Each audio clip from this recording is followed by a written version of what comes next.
Hey guys, Matt Bishop here. We are on the tour bus out back of the Electric Factory in Philadelphia, Pennsylvania. I'm here with Travis from Coheed and Cambria. Dude, thank you so much for joining me. I greatly appreciate it. You guys are out on tour. How's the tour run been going? It's been going amazing, man. It's been like an overwhelmingly amazing kind of response. Ticket sales have been incredible for us. So it's like, it's just, you know, we're on a real high. It's been a long tour. Not that you know, even a tour that's like smaller venues and stuff like that, when it's longer, we always feel really excited once it's coming closer to the end. But to have the tour that we just had and be coming closer to being home, it's like, you know, it's kind of like a real, I'm trying to accomplishment in a way. And beyond that, it's like, it just feels, I don't know, it feels exceptionally like, what word am I looking for? I'm looking for a good word to describe it, but I suppose like an exceptional accomplishment is perfect. An epic accomplishment? There we go. There we go. The epic in front of it, and I guess that makes it. But yeah, it's been amazing. This is night 2 for you guys here in Philly. Yes. Yeah. How was last night? Last night was incredible. Same kind of thing. Like the response from the fans, like the way that we were interacting with the crowd was, you know, it was overwhelming. It was just like, wow, this is like, you know, this far into our career, after so many years of doing this, you know, the changes we've been through, to have the crowd still be so receptive and be, you know, involved the way they are is like, it's kind of a dream come true. I mean, it's not that it wasn't a dream come true to be able to do this in the first place, but, you know, just to be here, you know, 34 years old, and still be able to play to people that care, you know. Mm-hmm. Today's Claudio's birthday, he's 35, so. There we go. I'm sure that, you know, same thing, you know, having your birthday and being able to look out there and see these people that, like, that are hanging on every word he says, you know, it's got to be really incredible. Well, you guys are doing it and doing it well. You have been for a long time, and the journey begins again. The new album is fresh off the presses, came out in February. The Afterman Descension, part 2 of your 2-part concept record. It was Ascension and Descension, and they're fit together. So in actuality, it is a double record. Mm-hmm. It is one record and a concise, you know, kind of conceptual thing going through the whole thing. But we split it up almost to kind of leave a sonic cliffhanger. You know, you're watching your favorite comedy or drama on television, and you get a to be continued. You know damn well you're going to tune in the next week or whenever it is. So, you know, kind of wanted to leave that suspense. And when it came to recording, you know, we had so much material that we didn't want to let go. And some we did, but all these songs were perfect for the vision. So, yeah. You guys, you know, throughout your entire career have always been a rather unique band as far as your approach to the recording process, the writing process, the recording process, just how you make music. And talking about how you guys put things together, is it starting out with a concept and with lyrics and then writing music to accompany that? Or is it vice versa, or maybe a little bit of both? You know, it differs. I mean, a majority of the time, it's Claudio has a skeleton of a song, and those songs will come from a personal place, especially lyrically, obviously. And the concept kind of is dictated by those real-life experiences. So that's why Coheed and Cambria can be listened to as a band, like a normal rock band. You don't have to, you know, feed into the concept. I just find that most people that get into the band, you know, they become kind of, you know, enchanted with the whole concept, and then they want to dig into it. But we have a lot of fans that have no idea what's going on, and they don't need to, you know, because they can connect with the songs from the real life scenarios that those lyrics come from, you know. For Claudio as the lyricist, you know, he's always been a person who didn't kind of want to wear his heart on his sleeve, so he kind of hid behind a fictional kind of thing. And that's just the way he writes. And a lot of people can connect with that because they can see where it's coming from or hear where it's coming from. When it comes to musically, when we work as a band, the concept doesn't dictate that either, you know. If I have a riff that Claudio's going to want to write, you know, melodies around on guitar, he's not thinking, well, that riff sounds really good for the concept. It's just as music, you know. And the same goes for, like, you know, when Zach's writing a bass part to a song, or Josh is playing drums, it's what's best for the song, you know what I mean? And that's how the band rolls. And the concept has it, you know, is definitely important, but it's just a completely other side of the band. How do you guys find that the concepts on the albums translate to the live show?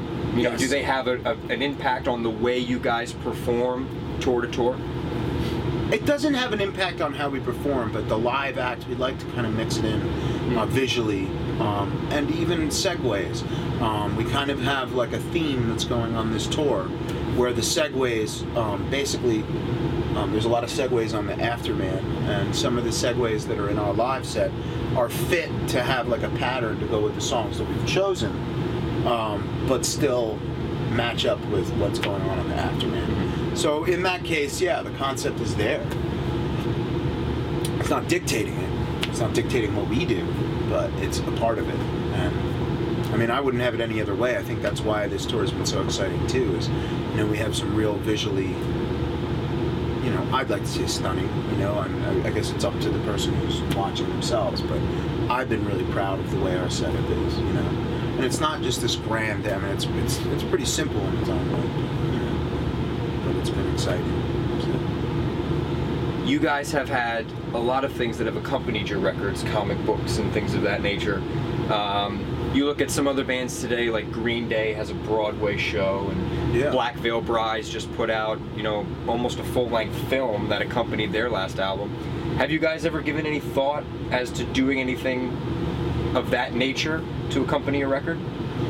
Well, I mean, you know,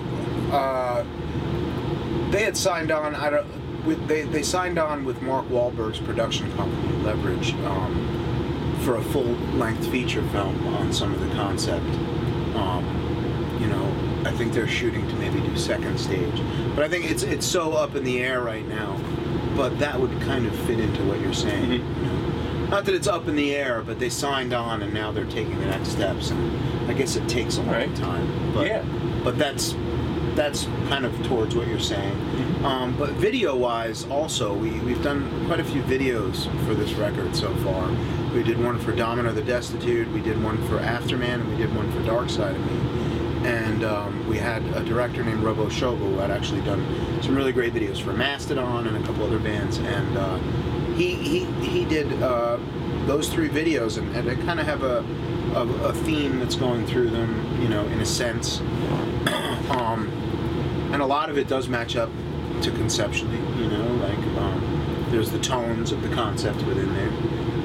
So they're like mini movies, especially Domino the Destitute. That really that is about the actual entity the song is about. It's like the video is, it's like a mini movie of the song. And seeing that made me realize, wow, these themes in these songs could really come to life. And that's what we're hoping for. Where are you guys headed next on tour? What does it look like for you going into the summer months and beyond?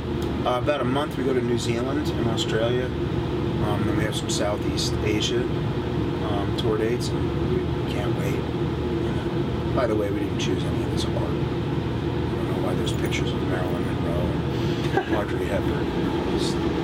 This came with this bus. We're not particularly allowed to remove it. I mean, it doesn't bother me. It's hilarious. People come in the bus and they're like, wow, you guys got an Eiffel Tower. And no, that's not us. You guys love classic films? Yeah. No, well, we do, really. but not that shit. But, you know, what was I saying? I'm sorry, I didn't mean, I just saw you kind of it's looking fine. around. I was like, and I thought maybe you were tour like, dates. what We're in the fuck? Got a little distracted. Yeah, but the tour dates will hit Southeast Asia, and then we come back, and then we have, I think, some festival dates coming up. Possibly, you know, nothing beyond like June is booked yet, fully, or what is, I can't say yet. You know how it is. Yeah. It's not a lot. But I try all the wish I time for could. you guys. I wish I could. Try and but get it out of I them. wish.